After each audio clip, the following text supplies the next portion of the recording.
Good morning. May I have your attention, please? Cell phones off, of course. Welcome to the Jackson County Board of Supervisors, April the 3rd, 2023 board meeting. We have Devotion District 5. Yes, sir. Good morning. We have Pastor Eric Camp with us here this morning from the Collective Church here in Pascagoula, but he happens to be a resident of District 5. So we'll proudly introduce Pastor Eric Camp this morning. Thank you, gentlemen, so much even for the privilege and the opportunity to still do this in our nation, to pray before we do business. And I also want to commend you for being that I live in that district with the annexation going on. Thank you for doing what you're doing to help us hopefully not be annexed in Ocean Springs. So I'll say that. That is my devotion today. I hope that's okay. And so before I pray, let me just invite everybody. It is Easter week. Go to your church this week. Go to your home church or church of your choice, and let's make it much to do about Jesus. And so I just want to pray for you guys. And again, thank you so much, Randy, especially for the opportunity. Let's pray. Father, we love you so much and are thankful. Lord, I'm thankful for these men and these ladies and leadership of our county. I pray today, Lord, that as business is conducted, that you will be honored, you will be glorified. Lord, and I pray that especially this week as we reflect on the purpose and the mission of this week and Passion Week and Holy Week, that, Lord, that today and throughout this entire week that we will focus on what you endured, what you went through for us. Lord, today we just call you to be in charge, to be the foundation of our government. And Lord, again, I just ask you to let your Holy Spirit give wisdom and guidance to these supervisors as they conduct business today. And Lord, again, just be with them, be with us all. Bless the county of Jackson, bless this state, and bless this nation. In Jesus' name we pray. Amen. Thank you. Thank you, Eric. Stand for the pledge, please. I pledge allegiance to the flag of the United States of America and to the republic for which it stands, one nation, under God, indivisible, with liberty and justice for all.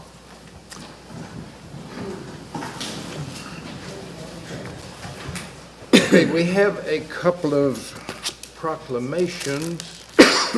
But before we do that, let's have a little house cleaning here. The first proclamation is Child Abuse Awareness Month, and we need a motion for this proclamation. Need a motion and a second, please. So move. Second. Okay, good. Motion by Mr. Cumbus, seconded by Mr. Bosarge. Is there any discussion? If not, all in favor, please signify by saying aye. Aye. Any opposed, like sign. Motion carries. And we need also another motion and a second for the Native Plant Month proclamation. Motion by Mr. Morris, seconded. I'll second it. Is there any discussion? If not, all in favor, please signify by saying aye. Aye. Opposed, like sign, motion carries unanimous. Okay, shall we go down?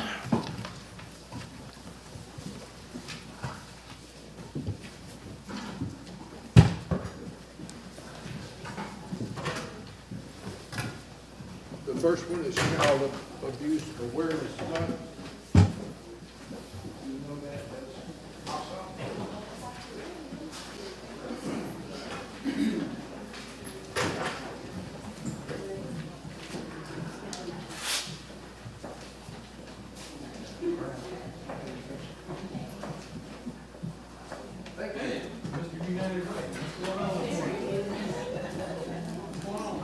Y'all come over around. Come on, Francis.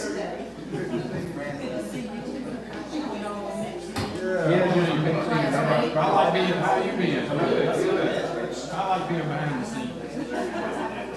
Y'all come on. Okay, I am going to read this proclamation.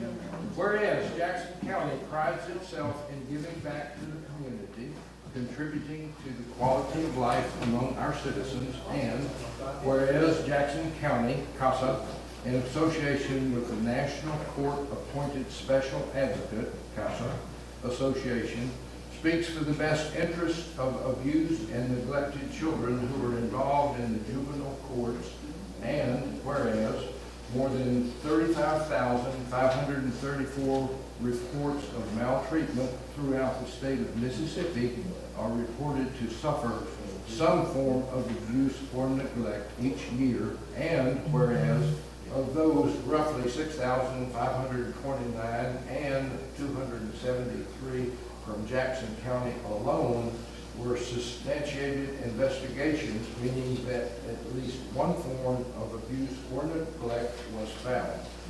And whereas within our state, 81 children died according to the most recent federal numbers report of abuse and neglect.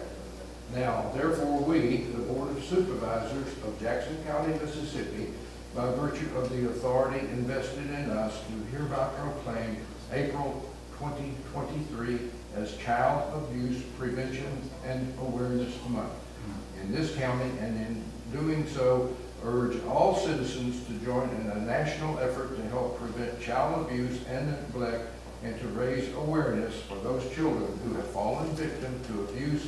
This effort will give abused and neglected children in our community and around the county a chance for a safe and positive future. We have made in the past the motion, and in witness thereof, I have hereunder set my hand and caused the seal of Jackson County to be affixed. Ken Taylor, Board President. Congratulations.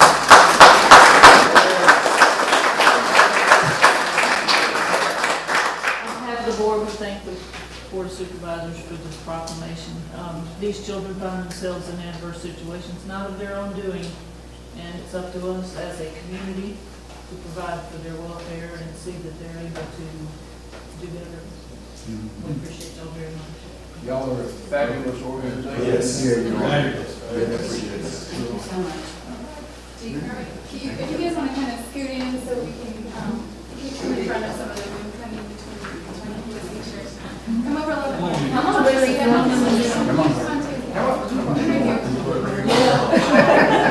You're over here, right here. I think we got to distribute that flare.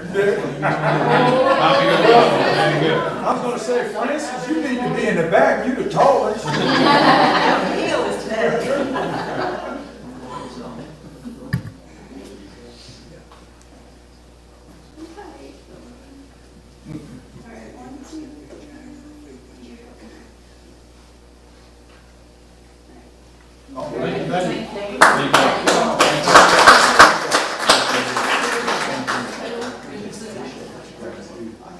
Thank you very much. Thank you. Good to see you. Good to see you.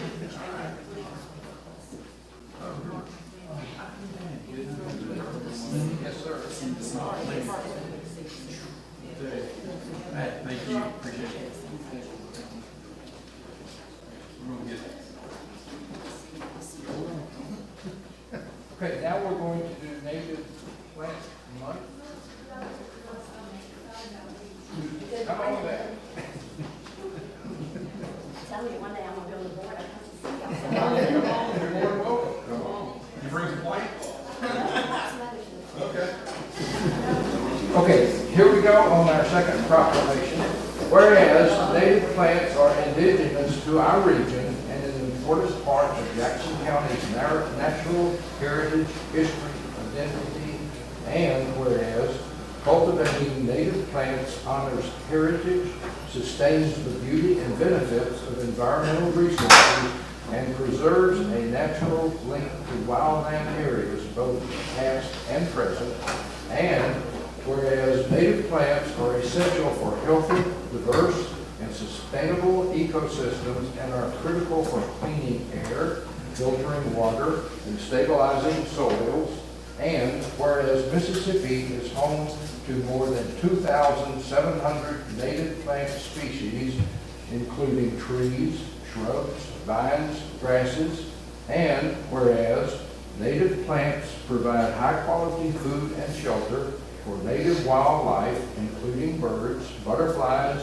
bees, and other pollinators, and both game and non-game species, as well as support resident and migratory birds in Jackson County, Mississippi, and whereas native plants and their derivatives provide food, medicine, and other essentials Jackson County has benefited from the economic impact of native plants, including muscadine, annual wild rice, common persimmon, lullaby pine, hickory, live oak, and whereas, stop it, the Loblolly. that's the pine trees that Nathan crosses Yes. during. when they There's start? several different ones, and there's the loblolly, and they all look different, but some have two, like the pine needles, sometimes there's two, sometimes there's three, and there's several little ones. That's great. And whereas the Pascagoula River Audubon State and Jackson County government entities, schools, and businesses are working collaboratively to expand the knowledge and importance of our native plants. Now, therefore, the Board of Supervisors do hereby proclaim the month of April 2023 and in years to come Native Plant Month in Jackson County, Mississippi. And witness thereof, I hereby set my hand and cause the seal of Jackson County to be affixed today. And Susan, congratulations. Thank you so much.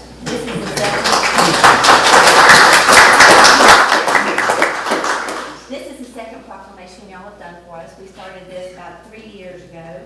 And now the state legislature has made it, put it into law that April is Native Plant Month. And Mississippi is always at the top of the list or the bottom of the list for usually not great things. But Mississippi is the second state in the union in the United States to designate April as Native Plant Month. So we're very excited to be at the top of this list. And Monica contacted me and asked me to help her put together some native plant activities. And we will be getting those out to all the schools.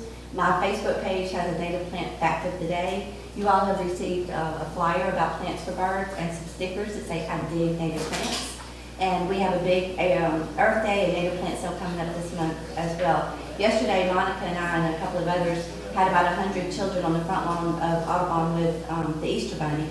And one of the ladies asked me what I plant to keep the bugs away. And I said, native. It's a great native natural way to keep the bugs away. It's an awesome thing to do. So I appreciate it. And I appreciate Monica and the Board of Supervisors and the counties collaborating with me on this project we have for the schools. So we're really excited about it. Thank you. Thank you. Thank you.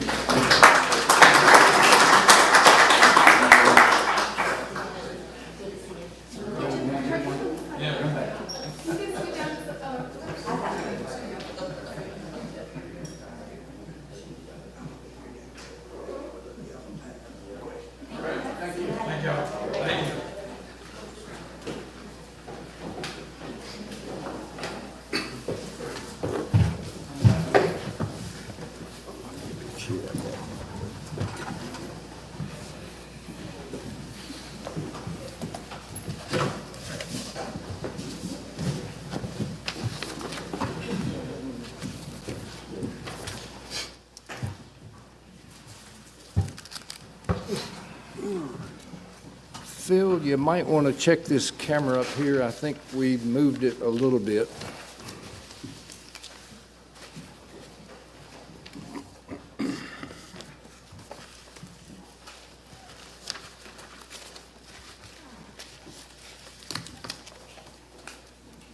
Okay, we will now go to item number 5 on the agenda, which is amendments to the agenda. Mr. Cumbest? I don't have any. Mr. Morris? I don't have anything. I have none. Mr. Ross? None. Mr. Bossard? None. Mr. Eldridge? None. Mr. Fulton? I have two. The first one is, and both of these for consent agenda. First one is advertising county resources for the Audubon. It's for their partnering with them on their native plant initiative. And then secondly, I've got a movie location agreement that's related to the use of Pascagoula Beach. And I'd like to put both of those on the consent agenda. Okay, Mr. O'Neill? None. Mr. Evans? Are there any others? Yes, go ahead, Janet. I'd like to request to amend the agenda to discuss the summer worker program. Okay. Any others? Yes, ma'am. Yes, inventory would like to request that we're pulling a truck from the auction list that was already approved to transfer it from planning to animal shelter. Okay.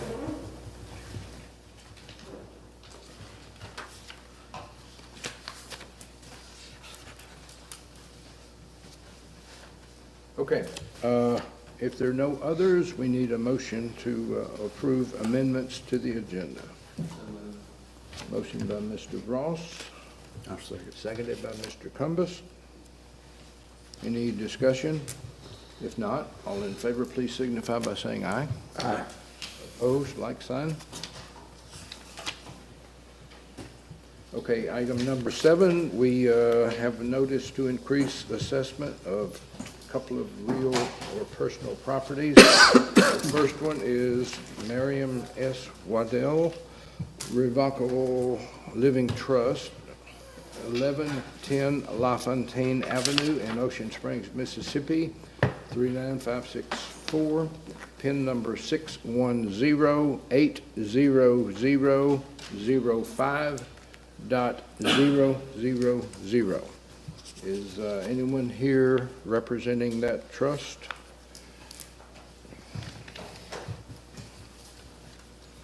Miriam S. Waddell, Revocable Living Trust, PIN number 610-80005.000.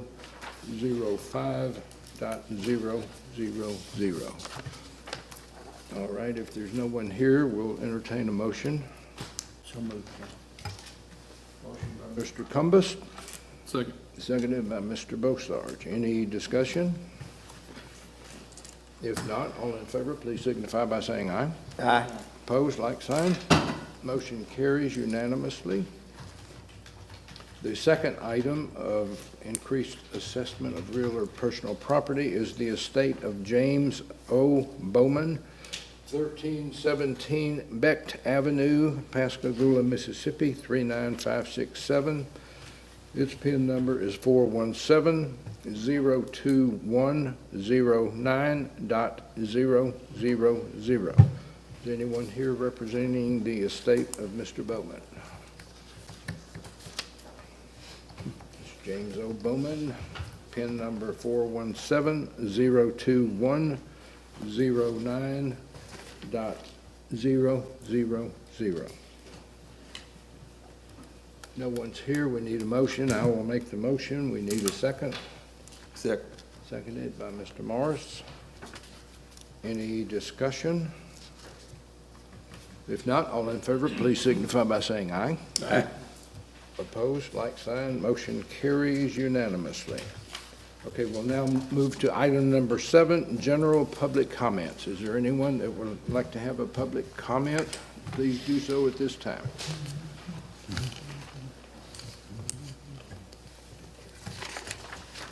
No one has a public comment. Okay, then we'll move along to item number 8, which is our consent agenda. We need an order approving the consent agenda as amended. So moved, Ken. Motion by Mr. Cumbus, Second. seconded by Mr. Morris. Any discussion on the consent agenda? If not, all in favor, please signify by saying aye. Aye. Opposed, like sign. Motion carries unanimously. We do have a consent agenda number 2.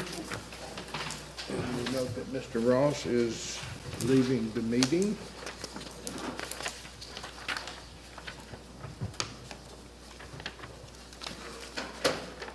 We need a motion for consent agenda number 2. So moved. I'll second. Motion by Mr. Bosarge, seconded by Mr. Cumbus. Is there any discussion? If not, all in favor, please signify by saying aye. Aye. Opposed, like sign. Motion carries. And we will go to item number 10, department heads. Mr. Fulton? The item I have is travel, both required and discretionary. Need a motion? So moved.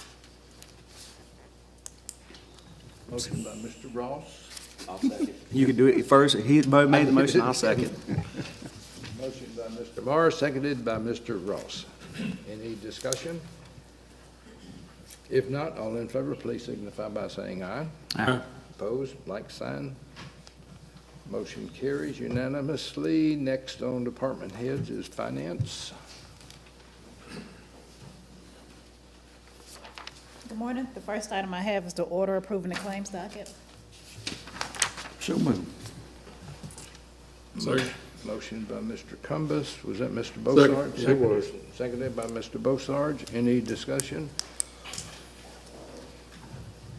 If not, all in favor, please signify by saying aye. Aye. Opposed, like sign. Motion carries. Second item I have is the resolution authorizing the interfund loans for fiscal year September 30th, 2023. A motion by Mr. Ross, seconded by Mr. Morris.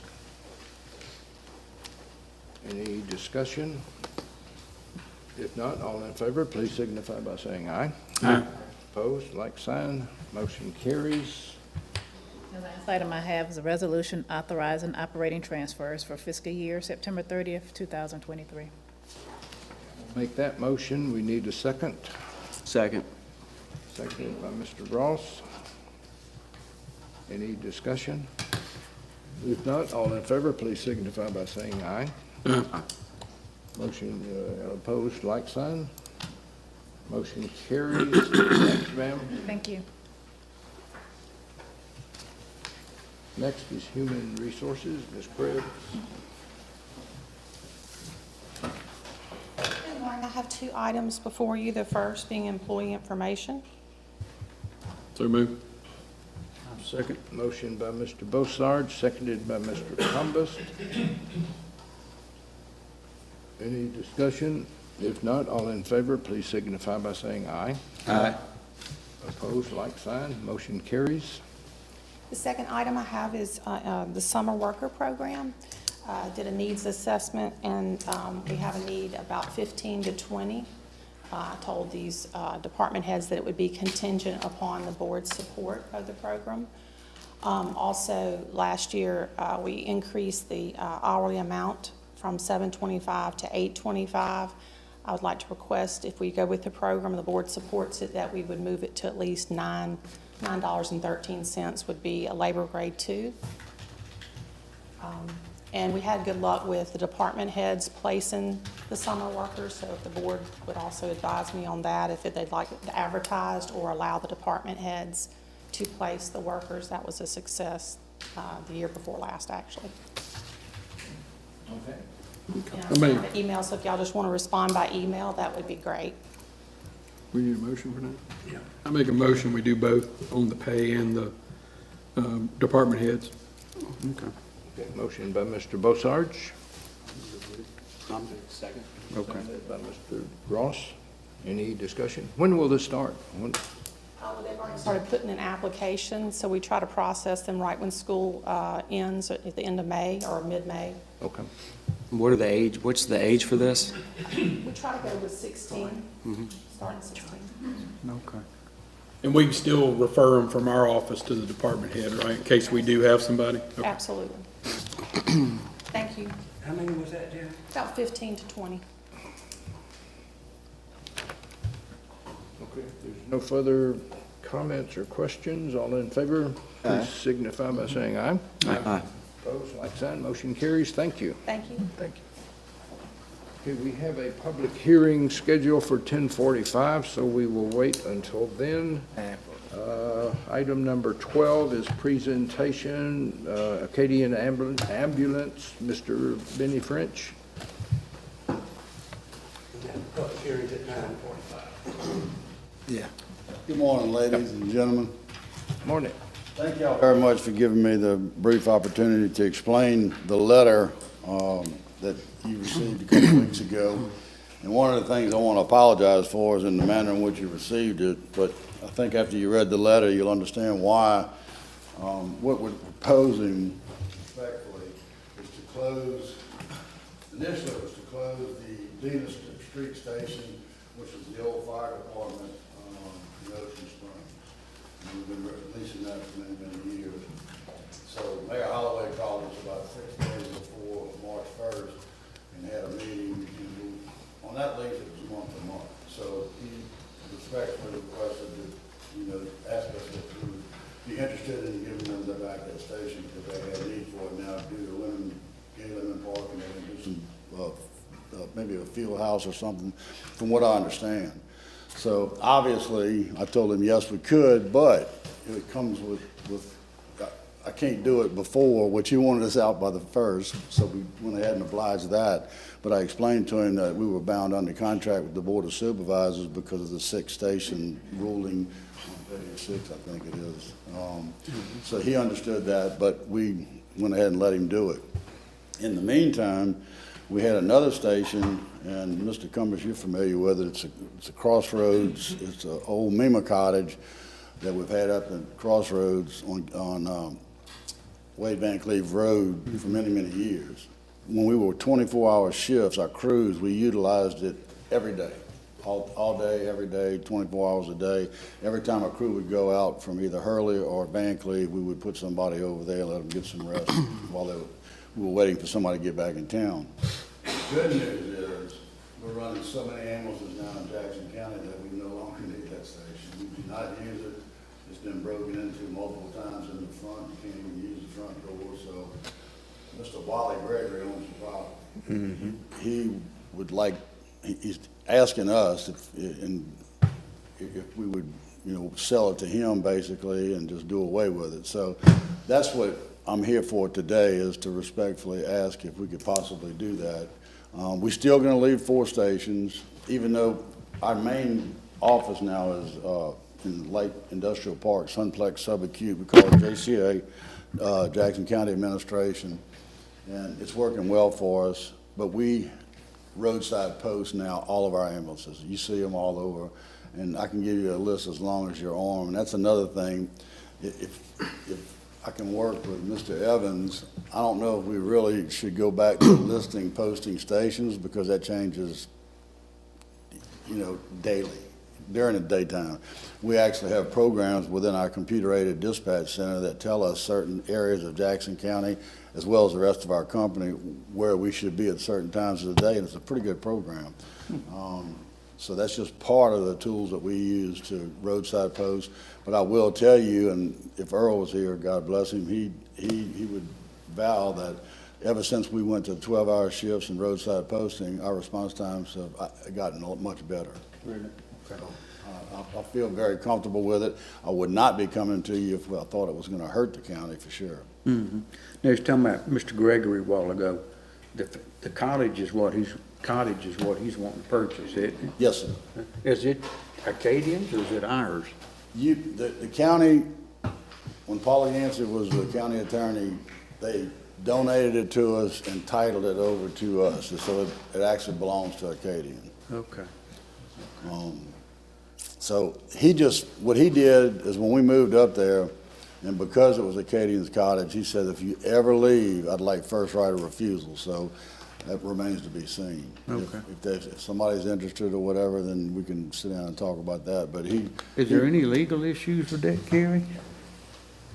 Well, he's got a contract that requires 6 areas that they were going to, or 6 stations, and from what he's saying, that was because at the time they were going 24-hour shifts and needed them, and they're not needed anymore. I think Benny had proposed some language, and if I'm understanding it correctly, actually we take out all the stations, right, Benny? And that's totally up to y'all, but I would, because like I say, we move stations, and if we do move a station, then we're gonna have to come back and go through the process every time we do. And we have and y'all have heard this term many times before, response criteria driven number of ambulances.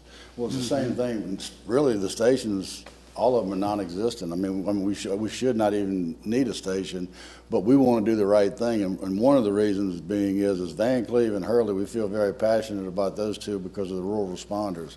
We want a place where they can be seen. They So can you'll keep the one in Hurley? Yeah. is that what we're we should- keeping both of those, and we already have one in Long Beach that we use for like a supply depot, and it's close to Pascagoula, so that serves us well.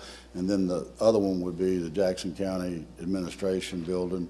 Well, most of our crews change out anyway there. And we just had the building that we have there, unbeknownst to us, the Sunplex came to us and told us that the parking area we had for the employees that were facing the road and for our team parking, that we were in violation of their covenants.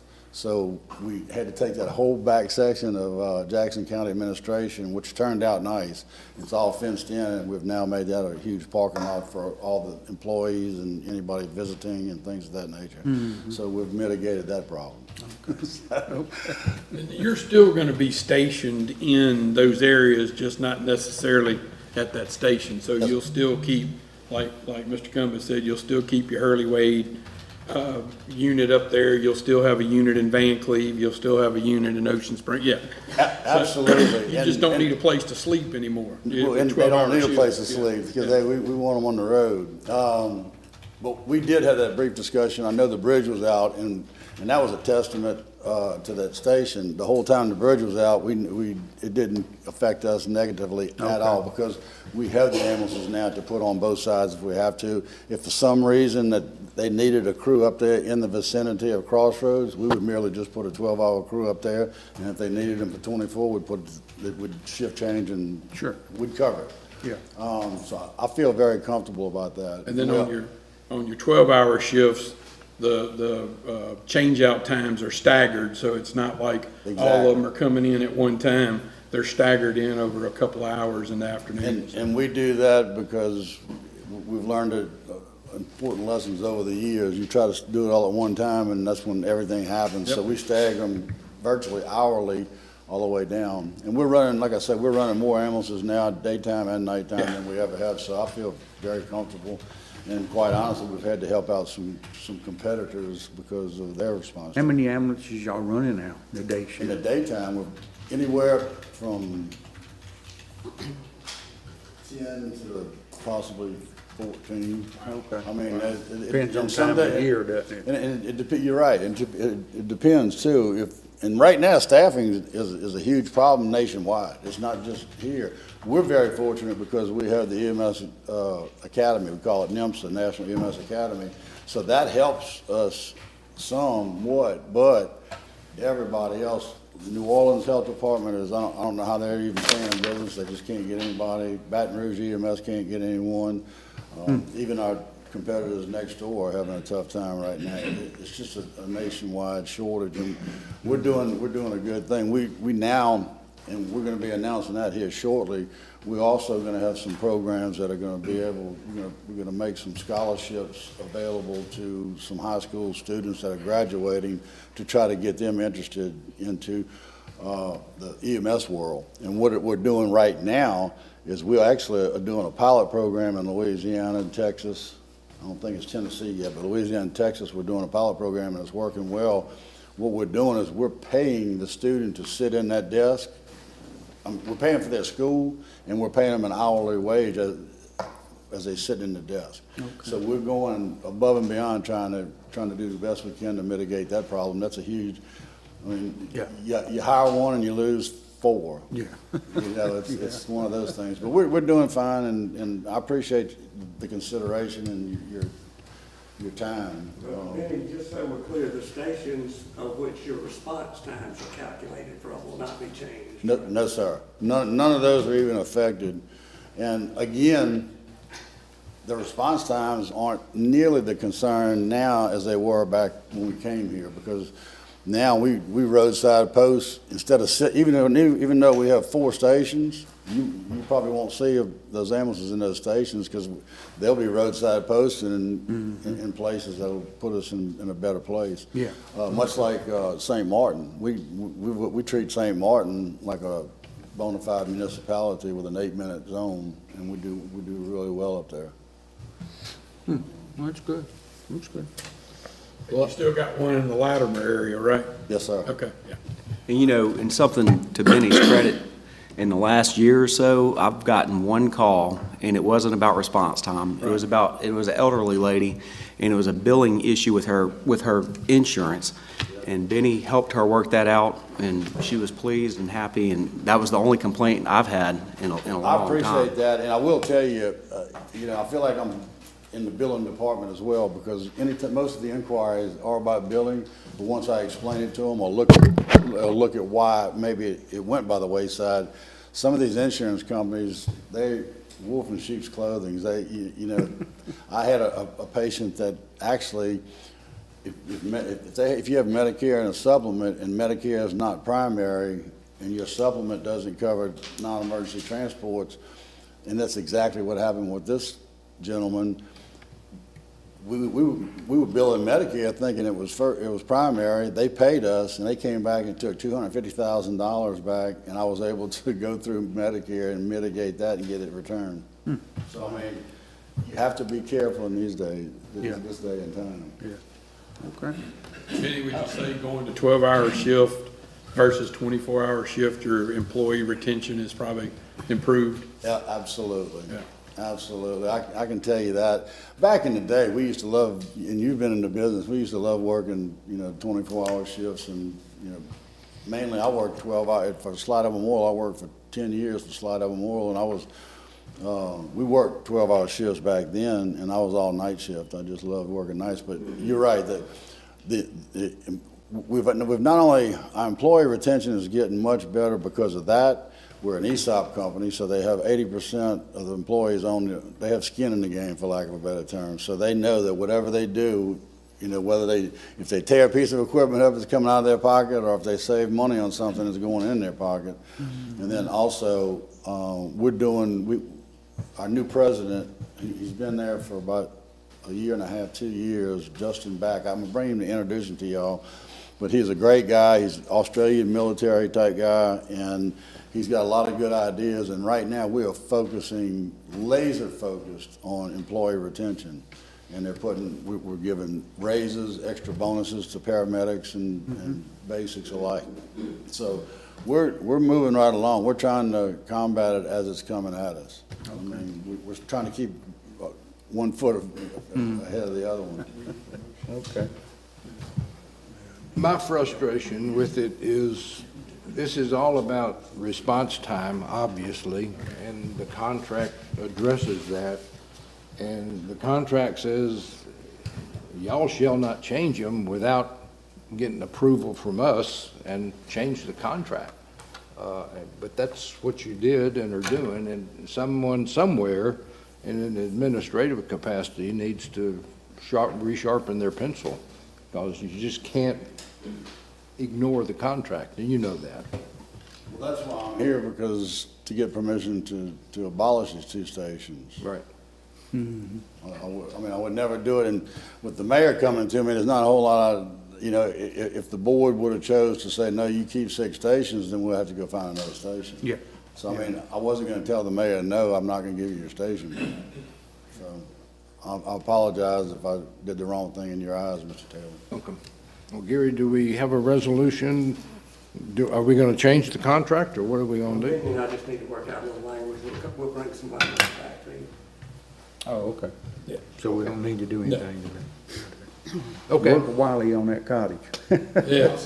Work with Mr. Gregory on that cottage. Well, that's what he's been wearing me out. He's such a nice gentleman, and he's done great by us all these years. So I'd like to get back with him and let him know. Let him know. Okay. Thank you all. I appreciate it. Thank you, Benny. Any questions, y'all? I have my cell phone. Okay.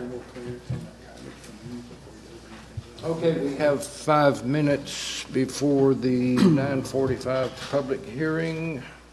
We can do action items. State. Start on those. I'm not sure if 5 minutes will be enough today, but I passed out a recap for you for the legislative session. It seems that they had compromised on the appropriations over the weekend, and finally came to terms with everything. But if you'll see on the list here, I'm going to go through this pretty quick, and then we'll ask Manning McPhillips, our lobbyist, to come back at next meeting and kind of give you all a deep dive in it. But just to hit the high points, you know how hard we have been working. We worked on the community hospital bill. The language that was inserted in the Senate and the House carried into the final bill, and that bill's been signed by the governor. So, and it has some safeguards in there that kind of protects us, or did protect us, going through the hospital sale issue. Secondly, a couple of local and privates that were passed. We did get the local and private approved for the Jackson County Utility Authority, so that we are able to treat them like a city, like we do with House Bill 35, and be able to contribute funds to them if we so choose to. And then secondly, the other important local and private bill, as it related to the Workforce Training Center that was being pursued by Singing River Health System. It allows the county to continue that process. And then the next topic is the mental health, and we worked closely with them. We didn't get all the language that we tried to get on the mental health bill there, but they did put some more oversight in the mental health bill, which I think will be, long-term, will be a good solution, or at least help the issue on there. As far as the funding sources go, ARPA funds, it looks like the hospital will be getting a little more than $2.1 million in ARPA funds this year. Hopefully they'll get that quickly before the sale is finalized. And then also you see where tourism, coastal Mississippi got a $5 million appropriation that will help benefit Jackson County as well. And then the $41 million there that the DEQ is going to get to fund the eligible projects in the round 2 of the MCWI program is really going to be helpful. That ensures that all the projects that were submitted as part of that program that are eligible will be funded. And that includes several projects in Jackson County there. And so that also kind of solidifies the amount of matching funds that we will need to put forward as part of that program. So now we can figure out how much ARPA money we're going to expend and how much we're going to have left over to deal with.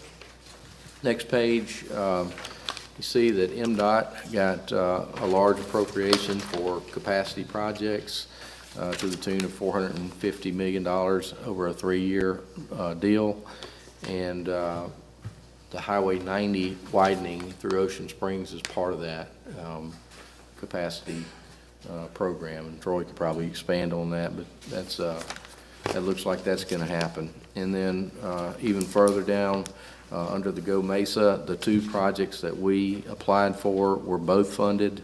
The Coastal Roadway Hurricane Protection project that Joe helped us put together was funded at $750,000. East Beach Outfalls and Shoreline Protection was funded to the tune of $1.71 million. And also we received a Tidelands appropriation, $160,000 for the phase 3 of the Racetrack Road project that we've been working on. So those are there. Flip back to the back, and I'm just going to call a couple of these out before we finish up here. But you can see all of these projects are Jackson County projects. There's a lot of stuff on there, guys, and you know, I don't know how this. I hadn't ran a comparison as how this matches up to other counties, but I would say that Jackson County is doing well with our legislature this year. On that top box there under GCRF, you'll see a $2 million appropriation for Sunplex Light Industrial Park improvements and Trent Lott Airport. That's one we were working on with the Economic Development Foundation, but will help with the water solution there at Trent Lott Airport, and also help ready some more sites to be developed in the Sunplex Park. And then if you skip down, you see under the DMR the projects that I mentioned, but on the back page, is the direct appropriations, and these are the CapEx projects that were approved by the legislature this year, and which Jackson County has 4 projects that were funded underneath that direct appropriation. One was additional $750,000 to finish off the multipurpose arena. Yep, that's a good one. Columbus, right? $1 million for the Jim Ramsey Road, Old Fort Bayou intersection upgrades. Good. $300,000 for road and bridge repairs in District 1, and then also $500,000 for the Jackson County Blue Way connection project, which is one that we were trying to get funded under GCRF, but wound up being funded at $500,000 under a direct appropriation. So I think another very successful year for us at the legislature, at the state legislature level, and I'll leave it at that. And Manning will be here next meeting, and he can help answer any questions. If y'all want to dive deeper into some of this stuff, we can do that then. Okay. It's good. Good report, Brian. Good. Good. Very good. Thank you. I see 600,000 for career coaches. Does that pay their salaries for another year? Yes. Okay, Yes. great. And I'll skip the federal until after the public hearing, and I've got a Okay. few things on federal too. Yeah, it's now 9:47, so let's have our 9:45 public hearing. It has to do with the abandonment of Thomas Street.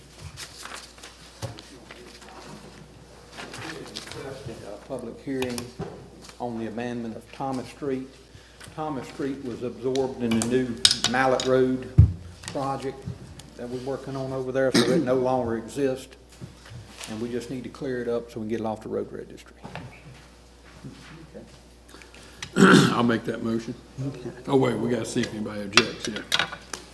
Is there anyone here that would like to speak for the abandonment of Thomas Street? For it? Is there anyone here who would like to speak against the abandonment?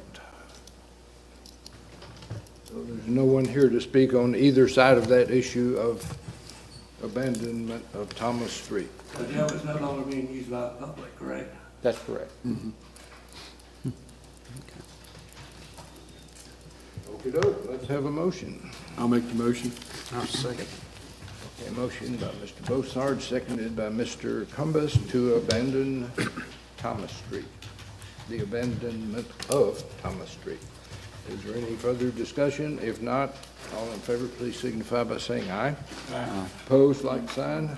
Motion carries unanimously.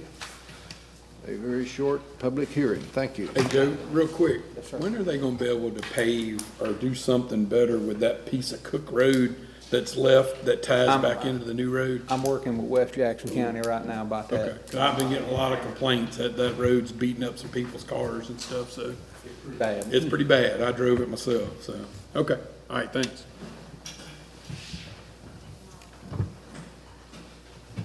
Okay. Back to our action items. Okay. Hey, Brian, I got one question on the state delegation part. So now that they've approved the money for the Ocean Springs widening project on 90, where do we stand on trying to get some funding for that pathway that we've been talking about for several years? Where do we stand on that? That's something we'll have to get back with MDOT on. I don't know if they're gonna have to go back through a public hearing process or not. Have they done the public hearing since they started doing the Super Street concept? so. Because they've got to do public hearings on that. Okay. They've got a new concept they're looking at, Mr. Bossarge, on what the design would be on Highway 90. It's gonna be a little bit different than what they had originally thought. They think it's gonna really improve the level of service on the road if they're able to build it this way. And I think the concept looks similar to what they built on Highway 90 here in Pascagoula. Yeah. Where they kind of close off some things and, but anyway, hopefully when they start talking about that, we'll get an opportunity to meet with them about the pathway as well. Some other areas along the coast of Alabama and Florida have done that very same thing. They've got that separate walkway, pedestrian path, bike path, separate from all their highway improvements, and it looks fantastic, and I think it'd be a great addition for us if we could get that into that road project somehow. Yep. Yep. Federal delegation stuff, really, is, the only thing I wanted to talk about was Go Mesa. Things seem to be moving with the Go Mesa stuff. We heard that they are actively trying to lease additional areas out in the Gulf for oil exploration and potentially wind. Don't know if the wind's going to be a big seller out in our Gulf, but certainly in other areas of the country, they're looking at offshore leases for wind energy, and that's kind of what's stirring a lot of things is the wind.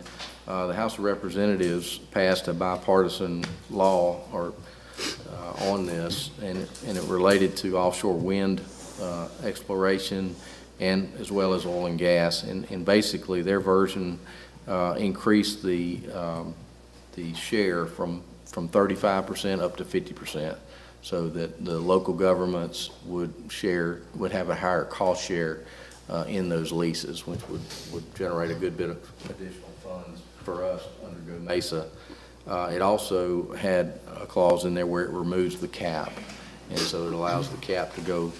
There is no cap at this point, so if they do more offshore leasing, then we're going to share with it 50%, and there is no cap, so it could go as high as it can go.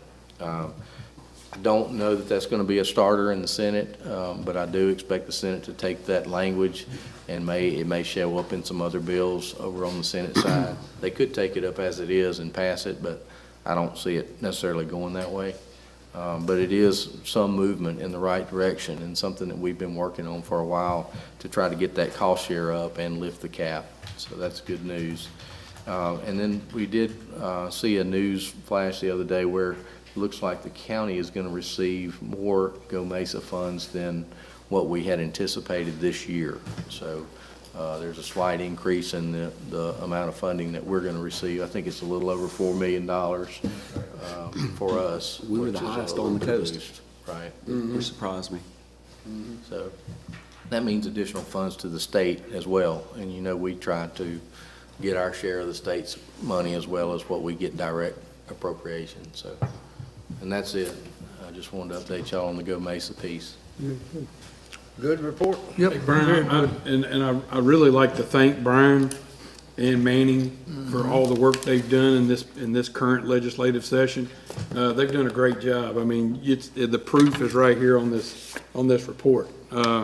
They've done a great job on getting a lot of money sent to Jackson County and getting a lot of legislation taken care of for Jackson County. So I thank you, Brian, for sure. Yeah, and tell Manning that too. Josh and Gary were heavily involved this year. And Josh and Gary, yep. A lot of stuff, and I appreciate their help. Okay, let's move along to item number 14. Supervisors' items. Mr. Cumbest has none. Nope. Mr. Morris? Don't have any. I have one to discuss, have a discussion regarding polling precincts. Mr. Glasscock is here. Good morning, Hope. Okay, what we're trying to do is finish redistricting. It's been a nightmare. You're aware of some of the things that we've already done. I think Eric shared some of this with y'all the other day. I know Randy did when he asked for a resolution. We had already merged Pinecrest to East Lawn. That's the church that they almost threw us out of last time, so we moved it. We also merged Red Hill to Carterville. Carterville, we owned the building. We did not own Red Hill. And it was too small anyway, so we moved those. We split Goche because Goche had over 9,000 voters, and it was just getting too big. We've already been talking to Ken and his church. They've agreed to let us use their facility, and we're working on a contract for that now. But what we have discovered, since redistricting, is going to affect all of us. There are 9 precincts that have multiple ballot styles regarding supervisors and election commissioners and other positions. But basically here today, I'm talking about supervisors. as it stands now, if we do the moves that we're talking about now that was sent to y'all by Randy, these mergers, if we do that, District 1 will have 9 precincts. Yeah, I saw it. District 2, 3, and 4 will have 6. District 5 will have 4. That's not the clincher. The clincher is, based on the moves, if we do, District 1 will have 26,178 voters. District 2 will have 17,418. District 3 will have 15,662. District 4 will have 14,214. And District 5 will have 19,539. That's a big difference. So, the clincher is, if these moves are done the way that we think they should be, because the majority of these voters that we're talking about moving are in District 1. So South Van Say Cleef, that again, the majority. the majority of these voters that are moved, that the moves that we've projected is going to shove a lot of these to District 1. For instance, South Van Cleef is not one of my precincts at present. But based on the voter count, the majority of the voters in District 1 are in South Van Cleef. Also, South Van Cleef not only has a District 1 supervisor race and election commissioner race, it has a District 3 and a District 5. So when this whole redistricting started, I asked to go talk to these people. Remember that, Brian? I took a list of voter counts for each of our precincts.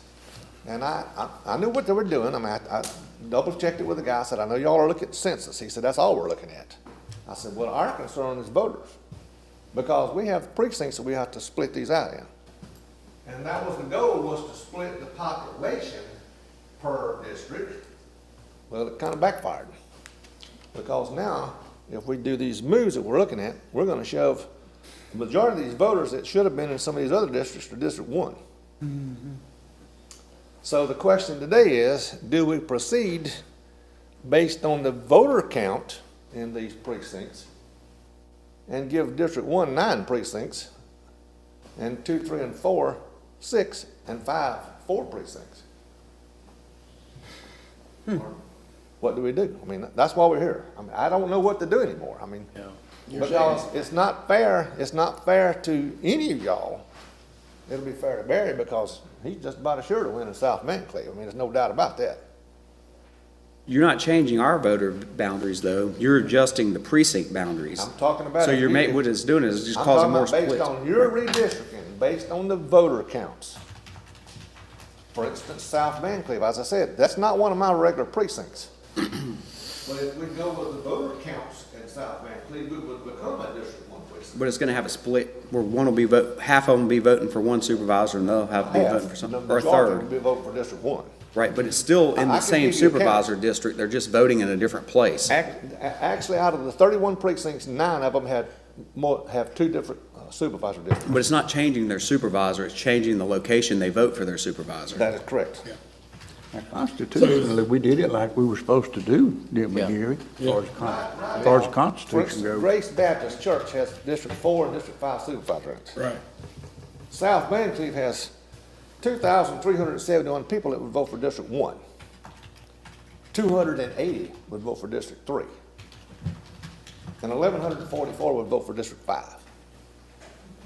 That's based on voter count. South Van Cleef is the one at the shelter, and then you've got the other one in Van Cleef that's at the North church. Van Cleef, that is a normal District 1 precinct. All right. Fountainblue, for instance, has District 3 and District 5. Yeah. I didn't see that sheet with the numbers on them. I'll be happy to send you. I wish you'd send it, Danny, I really do. Because this is, I mean, when this all started, I wanted to be involved because I knew whether we're looking at census. Now, I mean, that's the law. We have to look at census. That's right. But the bottom line is, everybody don't vote. Yeah. I mean, some people are too young to vote. Some people just don't vote, period. I mean, out of 150,000 people in Jackson County, only 94,000 are registered voters. That's a lot of difference. Mm-hmm.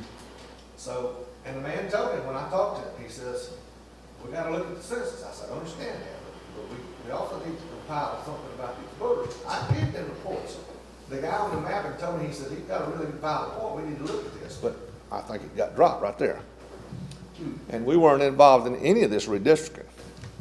We could have given you some vital information had we been involved. So now we're at the point where redistricting is basically done. We're waiting on maps because elections are coming up in August, we don't have anything to go by. We can't get maps until all this is decided. So we're kind of in a quandary here. I mean, we got time, but we can't keep putting it off. Take the boundaries that are set and try to make it where you have as few splits as possible, but you're gonna, I mean, just the way the population's settled across the county, you're gonna have to have splits. There's just no way around it now. There's a fix, and Eric can chime in on that. Eric, you there? Yeah. Eric can chime in. We can actually move people, but that's gonna involve changes in Sims again. I mean, Sims is done. These reports come out of Sims. So if we start moving people again, you're talking about a rat's nest.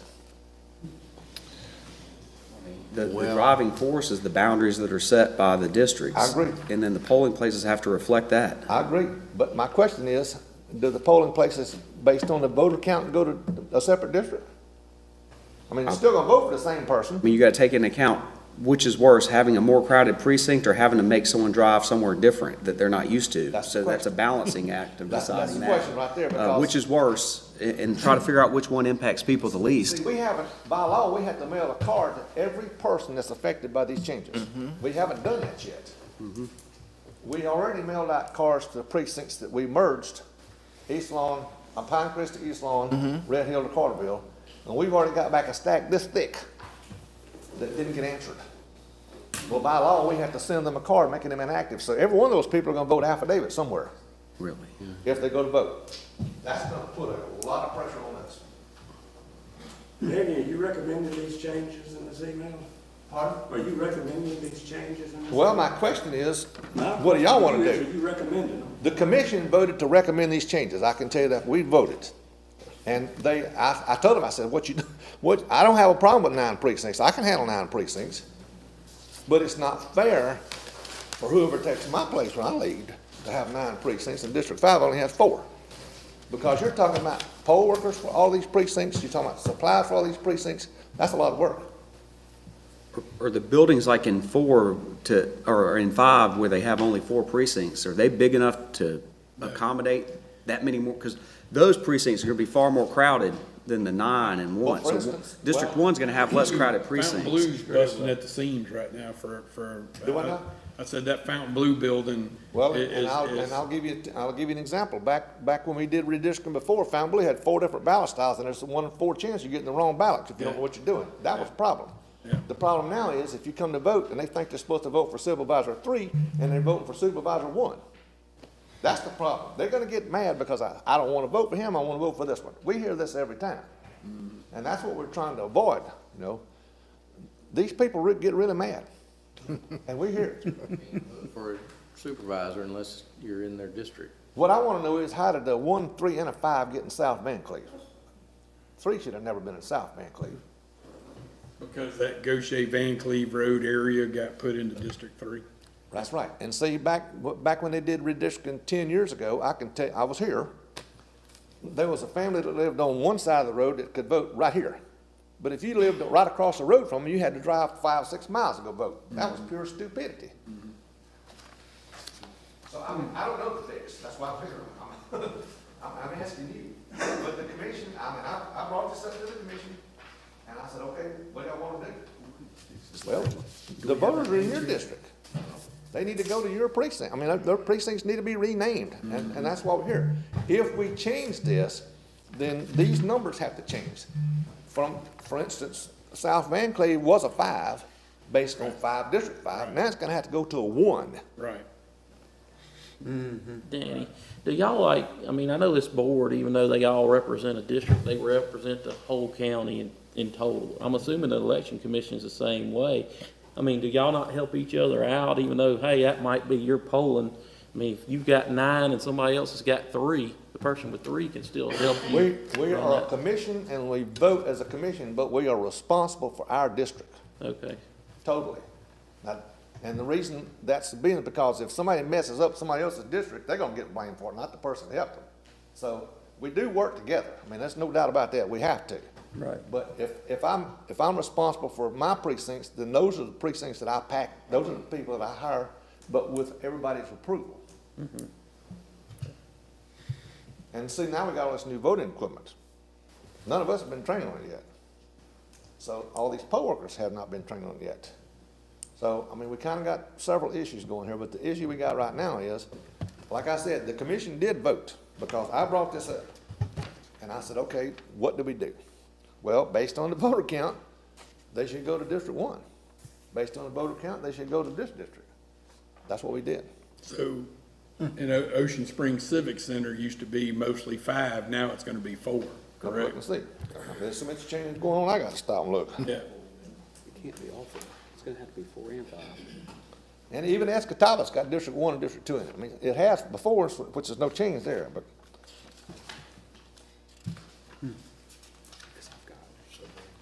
Ocean Springs So do I Civic have Grace? Center. Is Grace in mine now? Grace Baptist? I think so, Grace Baptist, I would be some there, so that would be I think so. Grace Baptist Civic Center. Well, the other instance, see, when redistricting took place, LaRue automatically became District 1. Well, guess what? Latimer's also District 1 based on the vote. Well, that's what I was gonna ask you, so what does that do to Latimer? Well, Latimer makes Latimer District 1? you've got a District 1 and a District 5 supervisor position. Right, in Latimer, And, correct. and, you know, the people, my concern is the people, the voters, because they're the ones that's gonna pitch a fit. And they're not gonna call y'all, they're gonna call us. We've already been, I mean, we knew about some of this stuff ahead of time, even though we hadn't got maps. We've been watching and listening. And people are hearing this, what's going on, and they're already calling, fussing. And it's out of my hands. So I guess what we're here for today is, I mean, the commission did vote to move them, To move the precincts. to move the numbers. I mean, the number, for instance, like Latimer will now be District 1 instead of District 4 or 5, whatever it was. 4. So what that's gonna do is, Eric will have to move stuff. Valerie and Randy will have to move stuff in Sims, and we are running to the end of our line getting the stuff changed in Sims because everything in Sims is gonna be affected. Right now, it prints out as a District 4 or 5. When we change it, it's gonna go to District 1. We need to look at this whole map if he wants to show it to us. Right. Okay. What would you have done, Danny, a year or more ago when all the consultants came in and says, okay, got to redistrict based on population, and we all are aware of the difference in population and voters. What would you have done then if you had a seat at the table? Legally, there's not much I could have done because they're based on the census. And that's the law. I mean, that's the federal law. We can't override the federal law. So, I mean, we agree to that. But the only thing that we can do, and Eric can chime in on, help me on this, we could possibly move some of those splits to a precinct to minimize the voter count to a point. You can take all the portion of 3 and portion of 5 that sits in 507 Bangley, South Bangley, and just move it to another polling place such as Gaucher or Fountainville. Which means they're gonna drive further. Depending on the capacity of those buildings. But yeah, you're right. I mean, there was nothing. That's back to that there's same, nothing I could do. that's that same problem I said. You gotta figure out which is worse, having a more crowded precinct or having to make people drive further. I know, So- and that's where we're at right now, because, I mean, we can't, we're waiting on this to get done, so they can put it in Sims, so he can do the maps, and then we can start looking at the boundaries. 'Cause we don't know what they look like either. It doesn't surprise me that District 1 has a lot more precincts because of the land area. The area, yeah, the mass. Well, that's true, and like I said, based on the people who can actually vote for Supervisor 1, you got 26,000 people, and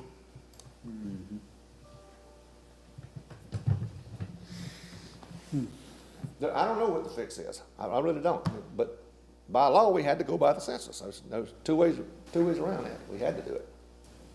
Do you want us to vote on the recommendation of the?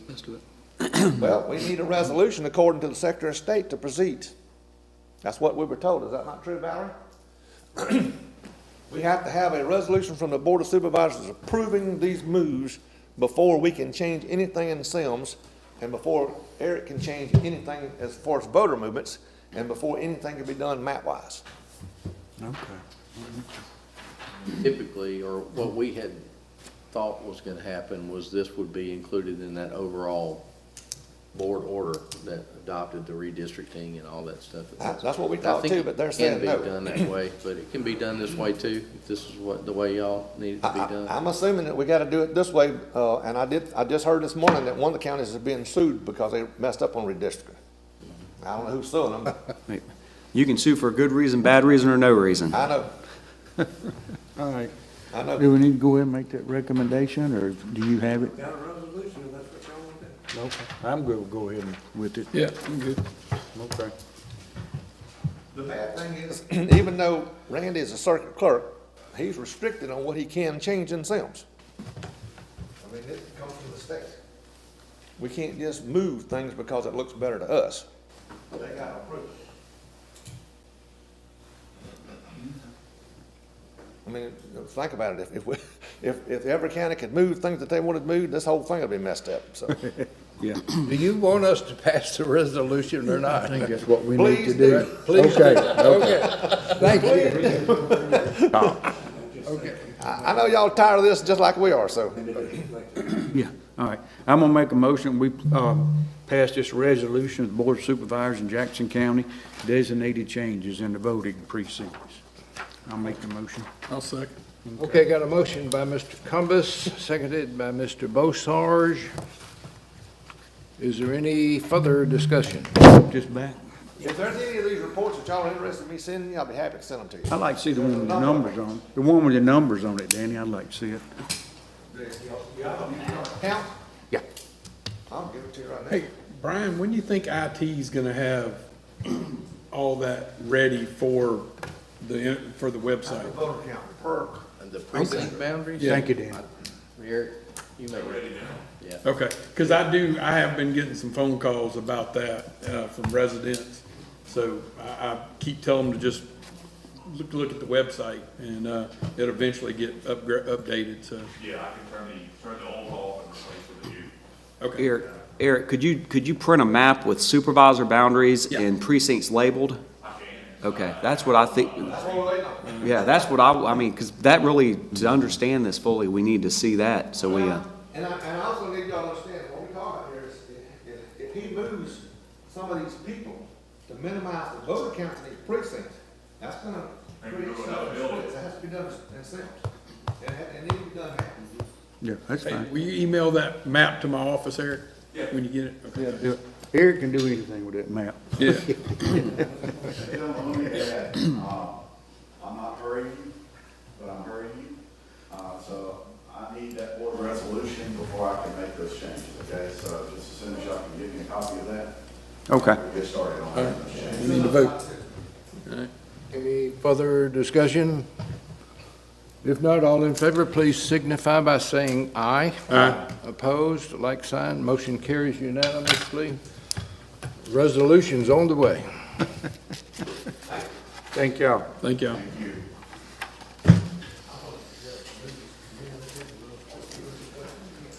Okay, Mr. Ross, did you have any items?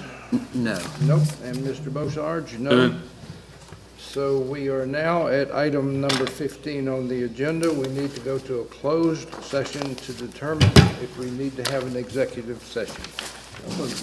Motion by Mr. Cumbus. I will second it. Any discussion? If not, all in favor, please signify by saying aye. Aye. Opposed, like sign, motion carries unanimously. We are in closed session.